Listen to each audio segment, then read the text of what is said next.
ในวันที่27มีนาคม2025ผ่านมาท่านสันติภาพพรหมวิหารกรรมการศูนย์กลางภาครัฐมนตรีกระทรวงการเงินพร้อมด้วยคณะองค์การและบรรดากลุ่มเกี่ยวข้องได้ลงเคลื่อนไหวเฮ็ดเวียกอยู่แขวงพงสาลีในการลงเฮ็ดเวียกในครั้งนี้ได้จัดกองประชุมร่วมกับพนักงานหลักแหล่งของแขนงการเงินแขวงพงสาลีในกองประชุมท่านวรรณชัยสุขสันต์หัวหน้าแผนกการเงินแขวงพงสาลีได้รายงานย่อผลการจัดตั้งปฏิบัติแผนงบประมาณแห่งรัฐใน3เดือนที่ผ่านมาในทิศทางต่อหน้าโดยเฉพาะด้านรายรับซึ่งการขุดค้นรายรับเข้างบประมาณมาฮอดวันที่19มีนาคม2025ได้ทั้งหมด 119.29 ตื้อกว่ากีบเท่ากับ 18.55% ของแผนการปีในนี้รายรับดุลเดียงจากศูนย์กลางปฏิบัติได้ 82.90 ตื้อกว่ากีบเท่ากับ 19.17% ของแผนการปีรายรับผู้ศูนย์กลางปฏิบัติอยู่ท้องถิ่นได้ 15.19 ตื้อกว่ากีบเท่ากับ 20% ของแผนการปีและรายรับท้องถิ่นปฏิบัติได้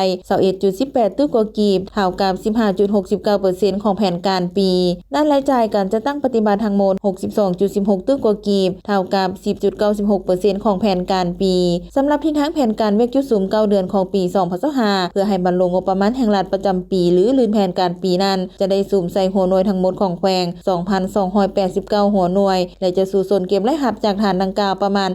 87.4 ตื้อกีบหัวหน่วยขึ้นกับศูนย์กลางแต่มาเคลื่อนไหวอยู่แขวงพงสาลี6หัวหน่วยซึ่งเฉลี่ยรายรับจากฐานดังกล่าวประมาณ 9.5 ตื้อกีบหัวหน่วยที่ขึ้นกับแขวงอื่นแต่มาเคลื่อนไหวอยู่แขวงพงสาลี2หัวหน่วยซึ่งเฉลี่ยเก็บรายรับจากฐานดังกล่าวประมาณ3ตื้อกีบรายรับจากที่ดินประมาณ 5.1 ตื้อกีบค่าธรรมเนียมค่าบริการและกองทุน22ตื้อกีบรวมทั้งหมด 121.9 ตื้อกีบโอกาสดังกล่าวท่านสันติภาพพรหมวิหารได้แสดงความสมเสยคณะภาคคณะนำของแขวงพงสาลีที่ได้เอาใจใส่นำพาซี่นำอย่างใกล้ชิดต่อการจัดตั้งปฏิบัติแผนงบประมาณแห่งรัฐของแขวงมีผลสำเร็จโดยเฉพาะแผนกการเงินพนักงานหลักแหล่งแขนงการเงินทั่วแขวงตลอดฮอดบรรดาแขนงการคงเขตเศรษฐกิจอื่นๆที่ปิ่นอ้อมที่ได้เอาใจใส่สุกยู่เลยเป็นเจ้าการในการจัดตั้งปฏิบัติแผนงบประมาณแห่งรัฐประจำปี2024โดยจิตใจบุกทะลุความรับผิดชอบสูงและความเป็นเจ้าการจนมีผลสำเร็จเป็นอย่างดีเฮ็ดให้แขวงมีรายรับเกินแผนท่านรัฐมนตรียังได้กล่าวเติมว่าในปี2025พวกเราจะต้องได้สู่สนไปร่วมกันในการจัดเก็บรายรับเข้างบประมาณทั่วประเทศประมาณ 68,100 ตื้อกีบเพิ่มขึ้นจากปี2024จำนวน 17.52 ตื้อกีบเท่ากับ 33.40% เฉพาะแขวงพงสาลีปี2025แผนรายรับภายในของแขวงเพิ่มเป็นจำนวน135ตื้อกีบเพิ่มขึ้น 44.53% เท่ากับ 41.60 ตื้อกีบเทียบใส่แผนปี2024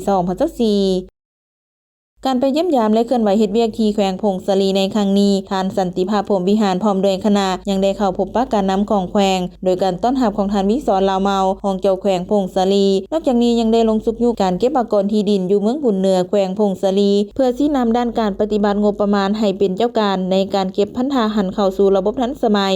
เยี่ยมยามและเฮ็ดเวียกอยู่ที่ด้านภาษีสากลล้านตุยสร้างเคียนไทยสินค้าบริษัทต้งก่อสร้างและเฮ็ดเวียกกับบริษัทยูนานจงเซินอยู่เมืองยอดอู